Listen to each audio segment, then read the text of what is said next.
Haitai gusto chu ganabira.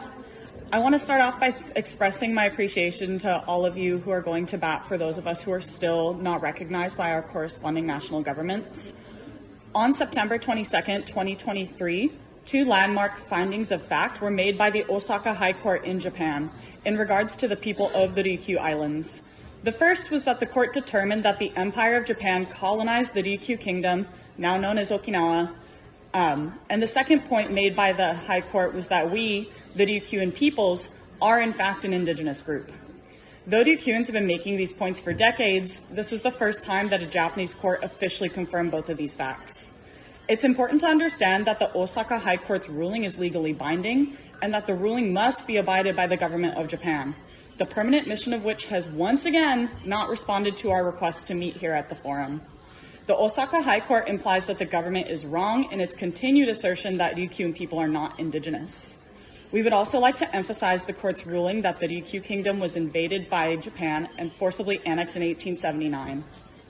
Because of continued imperialism by Japan and its conclusion with the United States, we currently have 32 U.S. military bases in our islands. We also have Japanese Self-Defense Force bases. Together, the two comprise about 20% of our island total.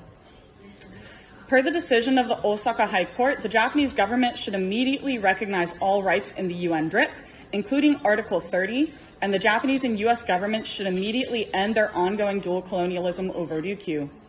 In December of 2023, however, less than 4 months after the Osaka court ruling, the Fukuoka High Court in the Nanaha branch ordered Okinawa's duly elected governor to accept a government-imposed change to the new U.S. base construction in Oura Bay. This was the first time ever that a court in Japan has issued this type of order. Last month, that same court struck down the governor's appeal. Though the theme of this year is self-determination, both self-determination and FPIC are repeatedly stepped on by Japan in regards to the Ryukyu Islands, and especially when we oppose all U.S. bases. Ryukyuans have held 3 referendums since 1997, all of which have opposed new U.S.-based construction by margins of over 70%, and yet the new U.S.-based construction continues. We demand that the Japanese government respect our right to self-determination, respect that we have never given consent for the new base construction, let alone free, prior, and informed consent, and stop construction immediately to be in line with Article 30 of the UN DRIP. Lastly, we again request that the Permanent Forum encourage the Japanese Permanent Mission of Japan to meet with us while we're here. We have put in requests during the meeting for the last 4 years, and the only representative we've ever met is the Hello Kitty statue in the lobby. Thank you.